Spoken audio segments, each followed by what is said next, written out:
What's up, my budget bosses? Welcome back to the Do.Different.Better show, where we take your money questions and turn them into answers that matter. I'm your host, Elaine Rasmussen, here to make your finances simple, smarter, and yes, better. Now, today's topic is not one you are going to want to skip, especially if you noticed your grocery bill creeping up that little extra pinch at the pump. We're talking about inflation versus income in a post-election economy. Why? Because the policies we're seeing right now are shaping inflation, wages, and interest rates, and they're going to hit your household budget in ways you may not even realize. Here's a fun fact. The economy is impacted by whoever is in leadership locally as well as nationally. These changes in the economy often reflect shifts in the elected leadership and fiscal priorities. This means whether you're living paycheck to paycheck or you're stacking up investments, staying informed is absolutely critical on how these shifts impact you directly and not at all if it will. Now, I'm not making the case that you should know the entire tax code or all the policies that are coming in. There are experts for that. But you should have some idea of what may impact your personal tax bracket, business investment portfolio, and long-term financial strategy. And it looks like we may get a visit from Mr. Skittles here. We'll see if he wants to get on camera. He definitely is trying to knock over everything. So we're just going to bring him in and see, and he gets to visit for a while. But now let's really just break down what's happening in the economy. There he goes. Let's break it down. So post-election, we're seeing three major economic trends that you want to keep an eye on. First is inflation. The second is wage growth or the lack of it. And the next one is rising interest rates. First, let's talk about inflation trends. Inflation is that silent budget killer. You might not notice it at first, but over time, it eats away at your purchasing power. Post-election, we're seeing inflation driven by a mix of supply chain disruptions as well as long-term result of COVID. Increased government spending, particularly around some of the benefits that we've received post-COVID and helping people stay on track, as well as global factors like energy prices. For example, remember how the price of eggs is getting higher and higher? There was a whole thing on TikTok about how expensive eggs were getting. Those are the types of things that show you that inflation is at work. The Federal Reserve, whose job it is to manage inflation, they have been stepping in by raising interest rates to try to slow down inflation. So if you've recently tried to buy a car or a home, you may have noticed that the rate to borrow money, or what's called the interest rate, has been sitting at around 6 to 7%, depending on your credit score. About 3 or 4 years ago, it was about 3 to 4%. But here's the kicker. Higher interest rates make borrowing way more expensive. Think about your mortgage or your car loan, even your credit card interest rates. These hikes could cost you more in the long run if you're not careful. And the reason for that is when you're taking out a mortgage or a car loan, you're paying that 6% over a long period of time, right? So once again, if we think about when I purchased my home, the interest rate was about 3%. If I were to buy a home now, actually, I think about 6 months ago or 7 months ago, the interest rate for buying a home was sitting at about 8 or 9%. So you think about over 20 years, the difference between 3 and 9%, that's what we're talking about over the life of 20 years. But if you're looking to buy a home, you're looking to buy a home. And if you have to pay 9%, because that's what the going rate is, that's what you have to pay.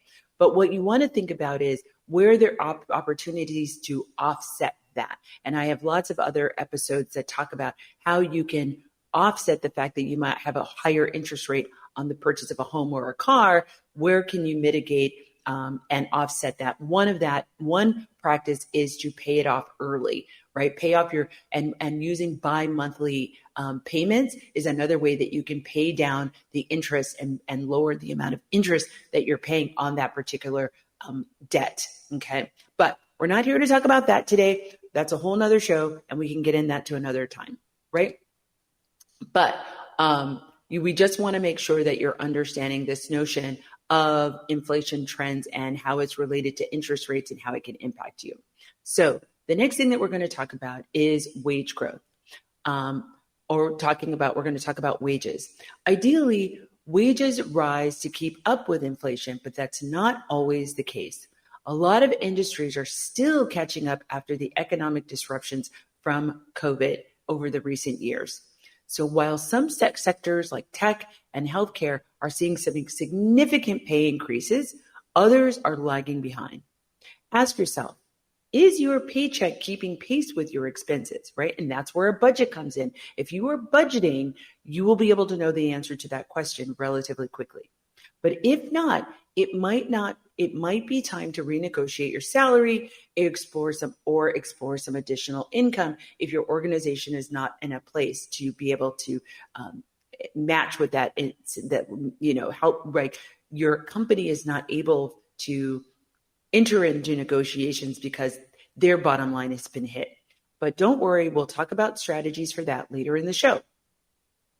Finally, let's talk about interest rates. The Federal Reserve's adjustments are like a double-edged sword.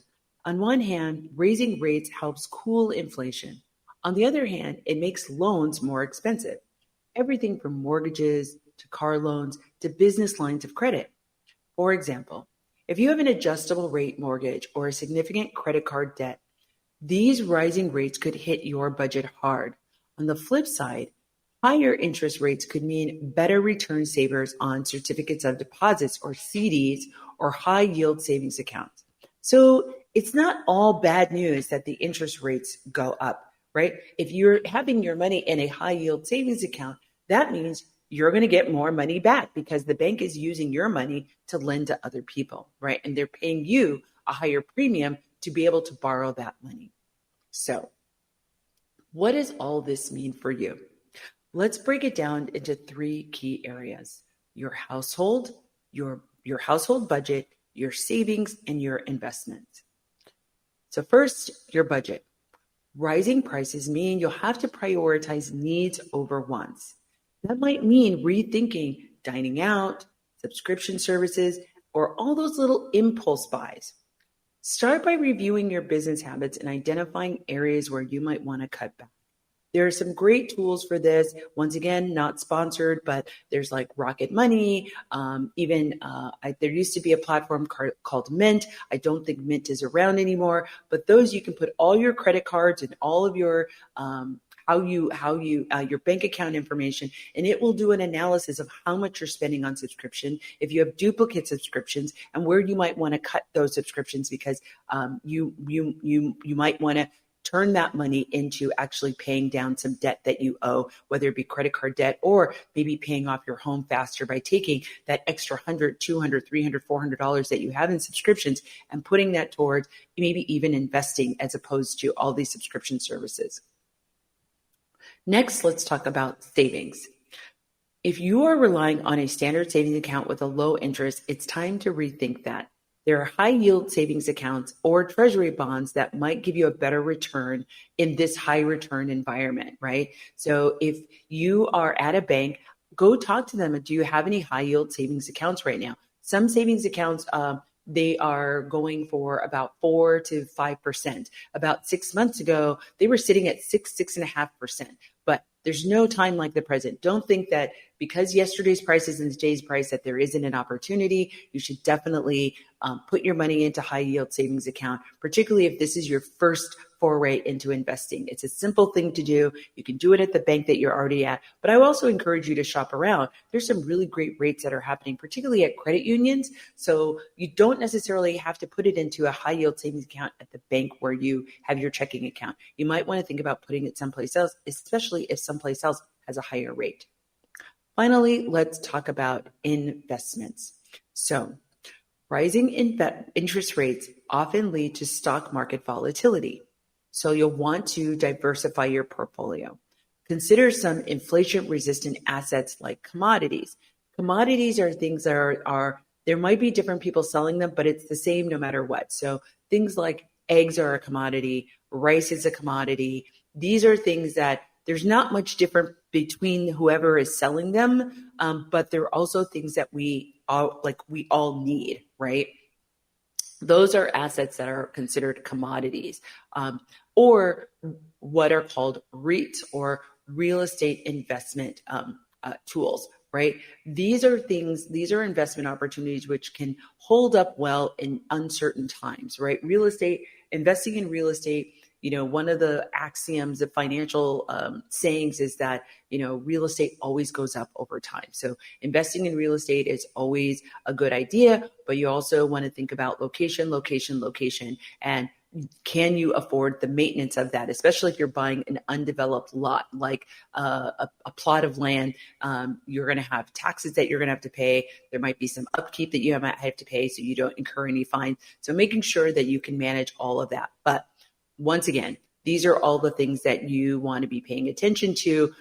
Just to recap, so your household budget, savings, and investments are all the things that you want to keep an eye on to be able to see how inflation might be or isn't impacting you. So here is my call to action for you today. I want you to take 20 minutes to review your budget.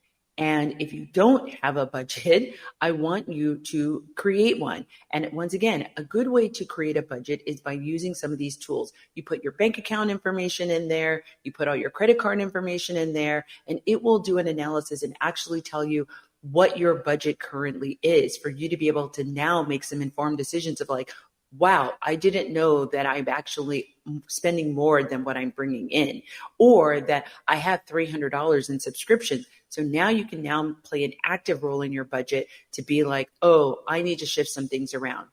But also, I want you to look at what's changed over the last 6 months. Some of these platforms can give you your month by month spending. So you can see, has inflation impacted you over the last 6 months or even the last year? They have some great AI tools that are built in.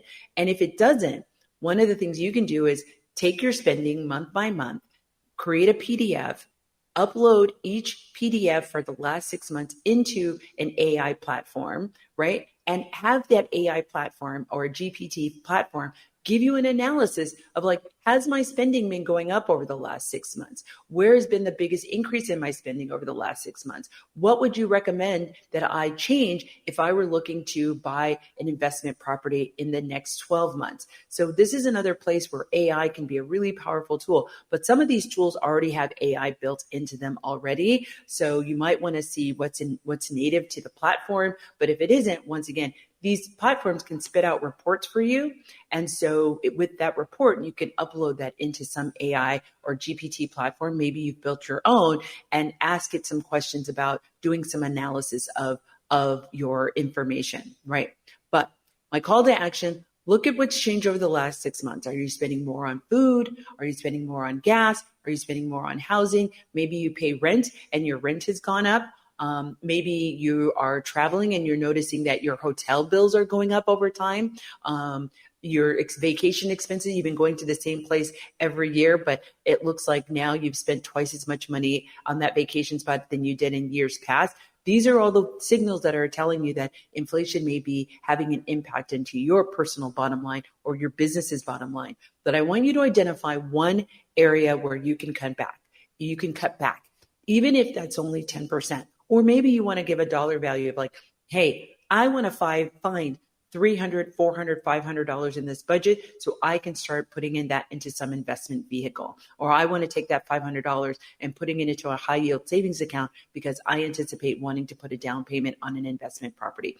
Or maybe for your small business, there's a piece of equipment that you know that you need to buy so that you can exponentially grow. Looking at your budget and seeing how inflation is impacting you so you can start coming up with a savings plan or investment plan that's going to be able to give you the resources that you need to stay on track with the growth and the projections of your company and contribute more return on investment to your bottom line, right? So remember, understanding the economic landscape is your first step towards financial empowerment. And don't worry, I've got a lot of strategies coming up in the next segment that's going to help you stay ahead of the curve. So I want you to stay tuned as we're about to dive into Do Different Better budgeting tips and long-term financial strategies to keep your wallet strong in this ever-changing economy. Don't go anywhere. I will see you after the break.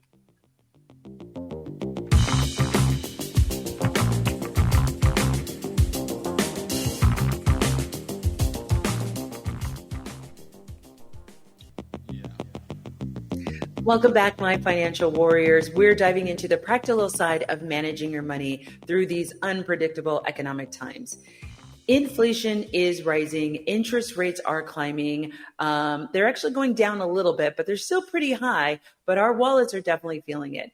But don't worry, I've got your back with some strategies to not just survive, but to thrive. So let's turn these financial frowns upside down.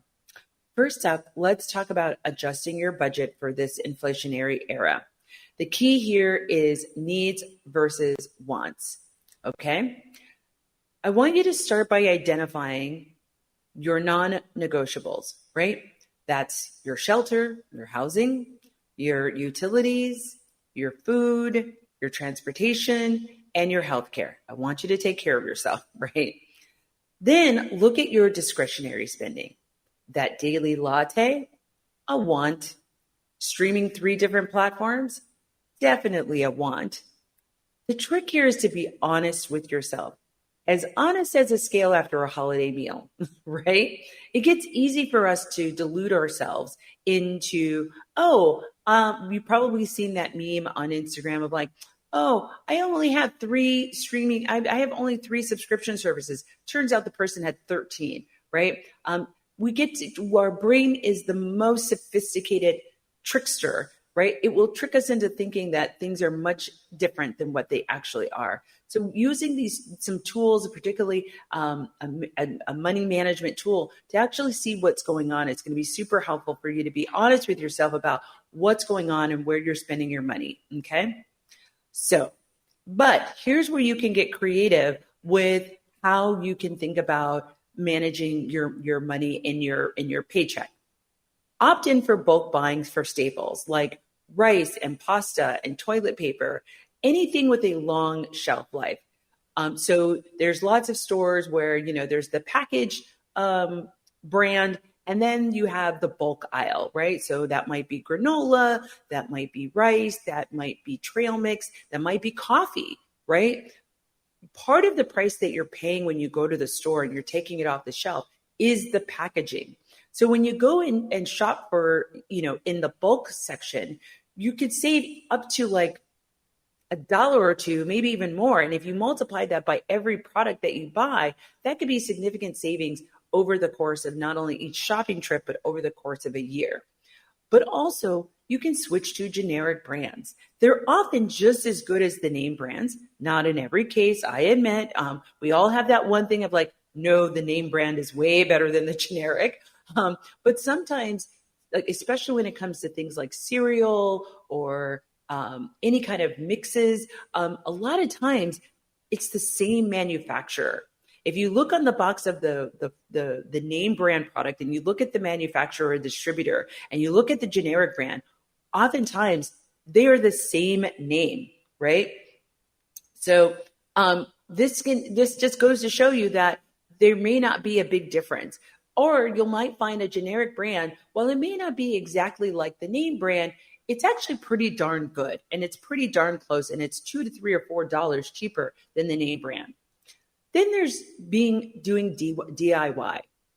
There's, especially around cleaning supplies, and even skincare products that can be made at home for a fraction of the cost of store-bought brands. There's great things on YouTube, TikTok, and Instagram. They have some great influencers that show you how to do this.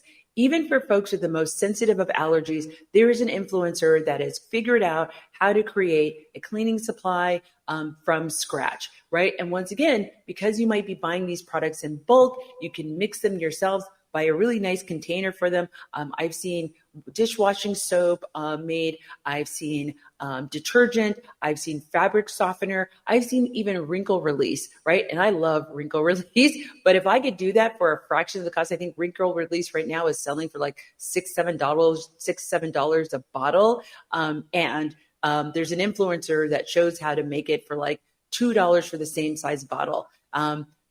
That's pretty darn good. And you can make it in bulk. You can put it in a larger container and just pour it into your pretty container or the container of the store-bought brand if you have it, which also helps with recycling, right? Win-win all the way around.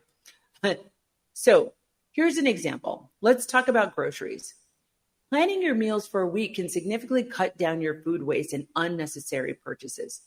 Making a shopping list and sticking to it. No last minute snack aisle detours. I know I'm the queen. I love going into grabbing that donut, but also getting rid of your food delivery apps, which can make a meal 3 times what it would cost you if you actually went to that place and bought it and picked it up yourself. Or use the delivery service that's the native to the organization or the business that you're buying from. Many of these services, many of these businesses will offer delivery, but you have to go onto their website versus using the delivery service. And actually, this helps purchasing directly from them and picking it up or using their delivery service actually helps these businesses keep more money in their business, which helps them actually stick around and be around for the future, right? So you're actually helping small businesses because when they get on these platforms, they make a fraction. And sometimes it costs them more to be on the platform, then they're not seeing as much of that money that you would think that they're seeing when you're purchasing and having the product delivered on these platforms than if you purchase directly from them, right? Okay. Now, let's talk about boosting your income.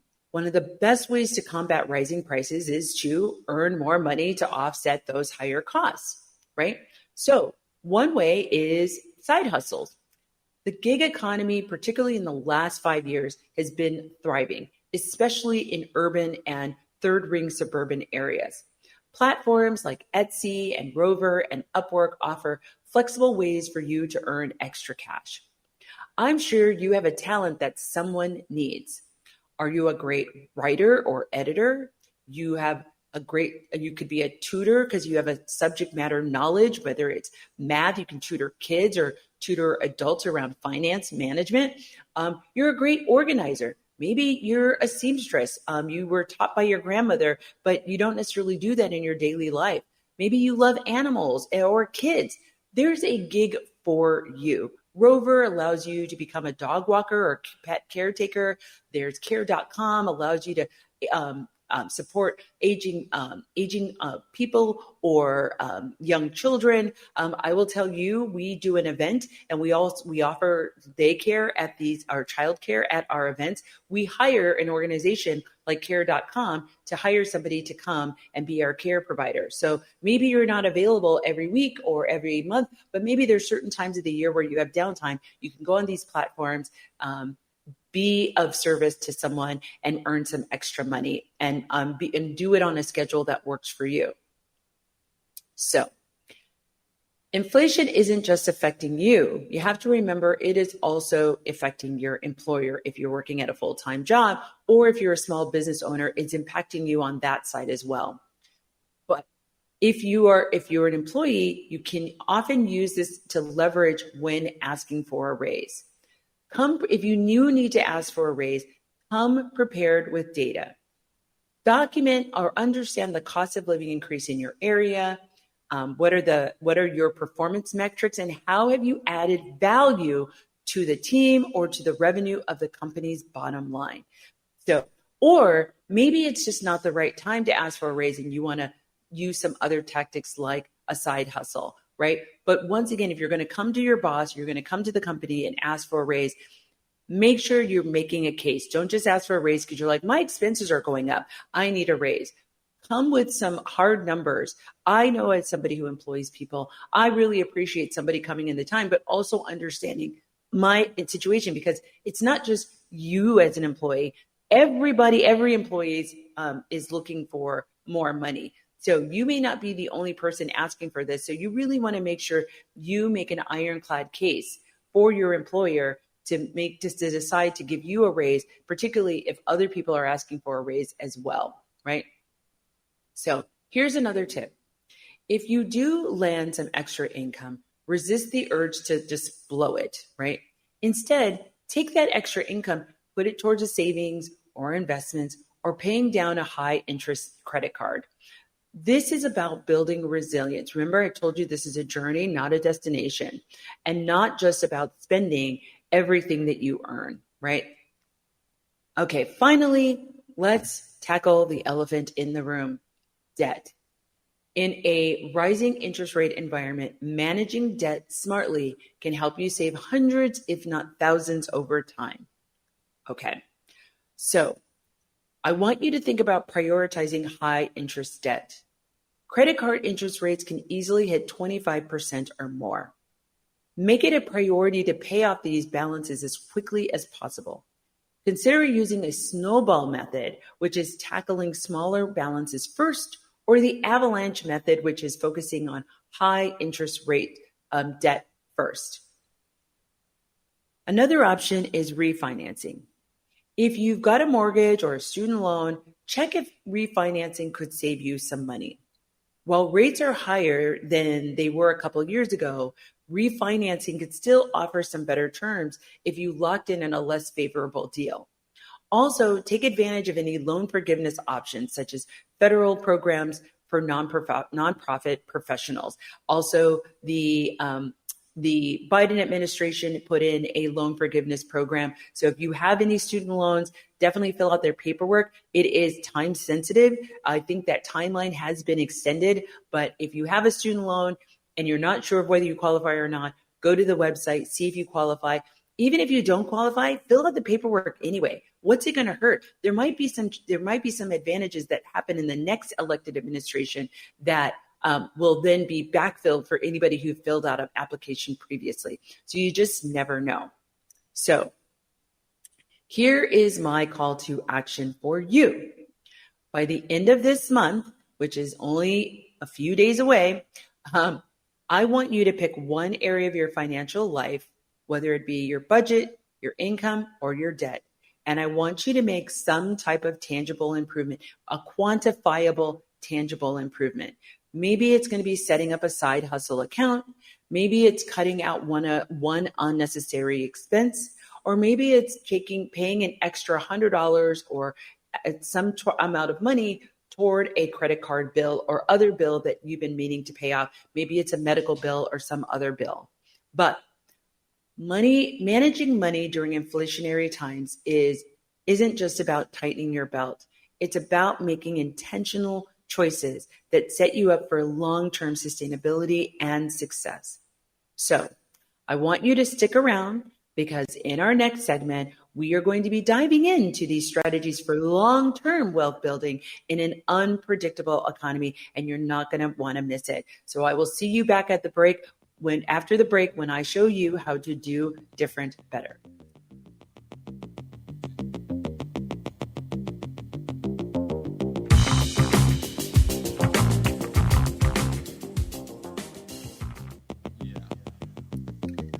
All right, my unstoppable wealth builders, we have tackled how to budget and maximize income in these wild economic times. Now it's time to think long term. How do we build wealth that not only withstands the ups and downs of the economy, but grows consistently over time? Well, buckle up, because we're about to dive into strategies that will take your financial game to the next level. So let's first start talking about investing. No matter what the economy looks like, investing remains one of the best ways to build long-term wealth, right? So what is the first rule? Staying consistent.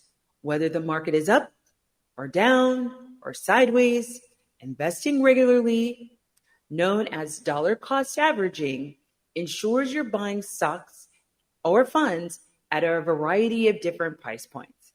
Again, I have a whole episode where I talk about this and how to do it and strategize. So check out that episode. But just to give you a sort of a quick rundown on this, this means that, one year you might buy a stock at $30 a share. 2 years later, you might buy that stock at $50 a share. And 2 years later, you might buy that same stock at $20 a share. So if you look at the average, yes, you bought them at different prices, but in 2 years from then, the stock price goes up to $70 a share.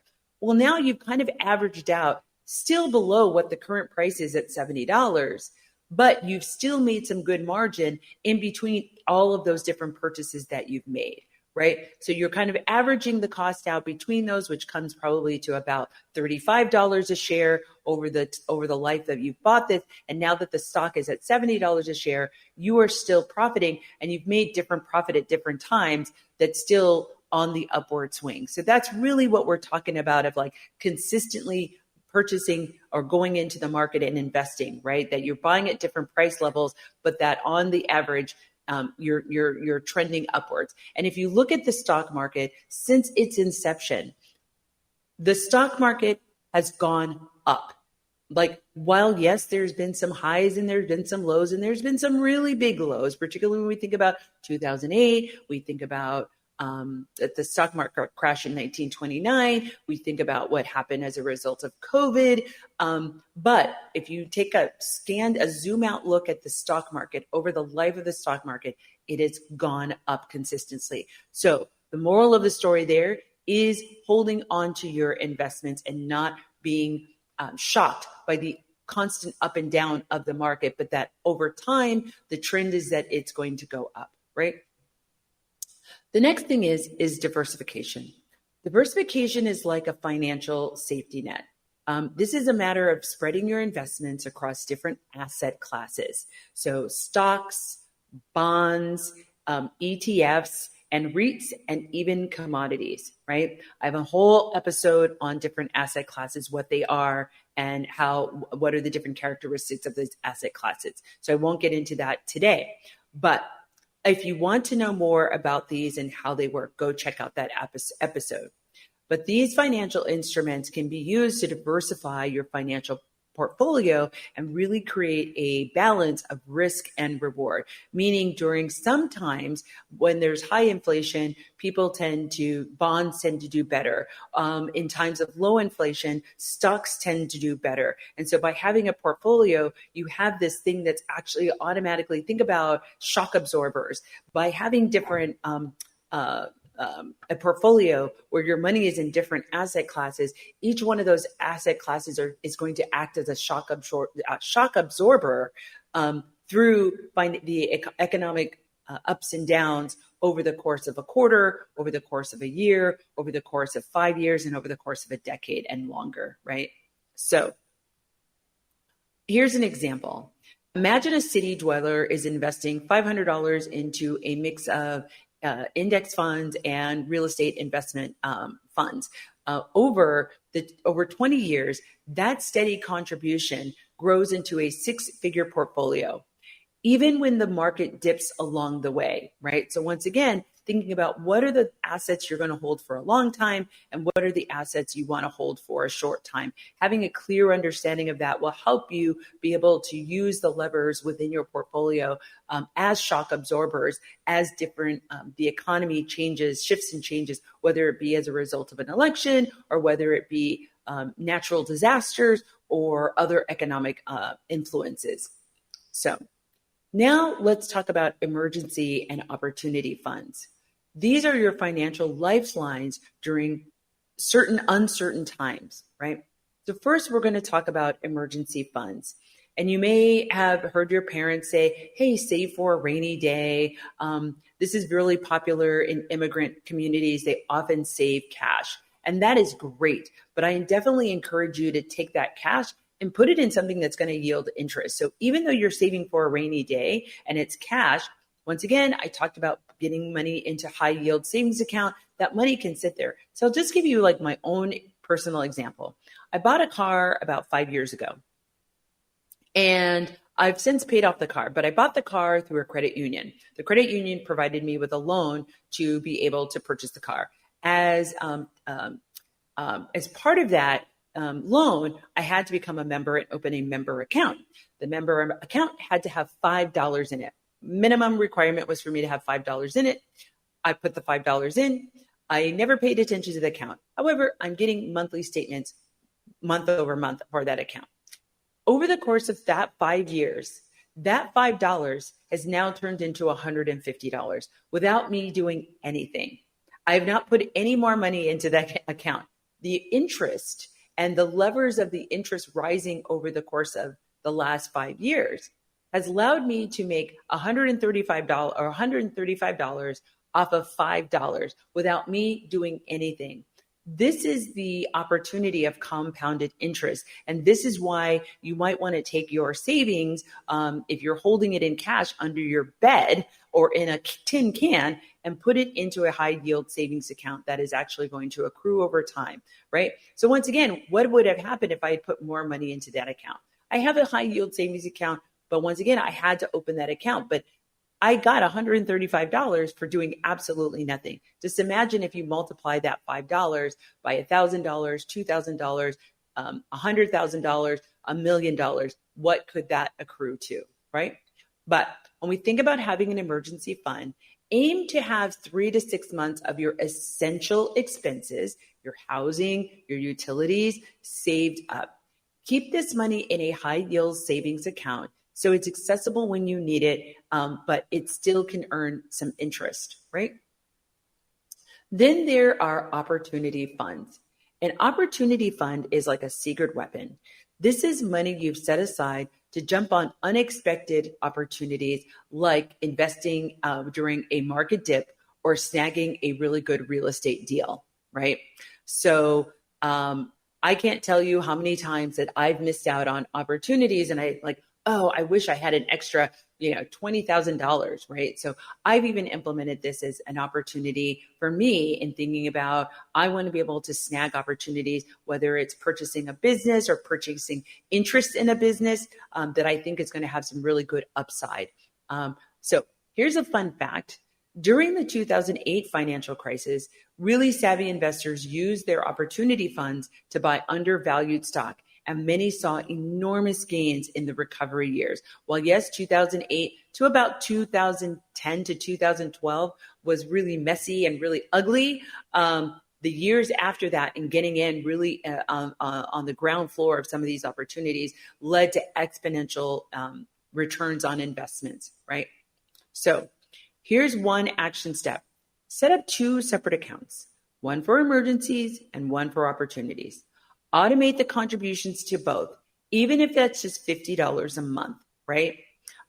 What I love about some of these HR platforms like ADP and Gusto, it allows you as an employee to set up a couple of different bank accounts where you can have your payroll be deducted and sliced and diced into different accounts, right? So once again, you want to make these accounts something that's not easily accessible. Maybe I would even think about going to a smaller bank that maybe only has a couple of branches that's maybe not necessarily on your way home, right? It'll deter you from wanting to go there and take out money, or at least make it a more difficult to go there and just take out money if you're not necessarily needing that money, but that you can, but encourages you the behavior of making sure that that money stays there where it's supposed to be. So finally, let's talk about taxes. I just did a whole episode right before this one all on taxes, but we're going to do a skim over of it right now as it relates to this conversation. The less you pay Uncle Sam, the more you keep for yourself. Tax advantage accounts are your secret sauce to building long-term wealth. So once again, I can't say enough about retirement accounts. Maximize your contributions to your 401k, your IRA, and your Roth IRA.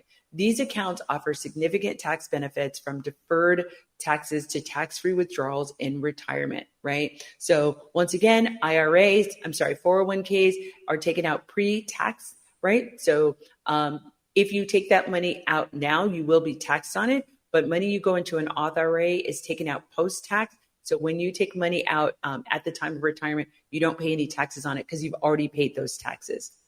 Then there's HSAs, which are health savings accounts. Once again, that money is taken out pre-tax, which then lowers your current tax burden.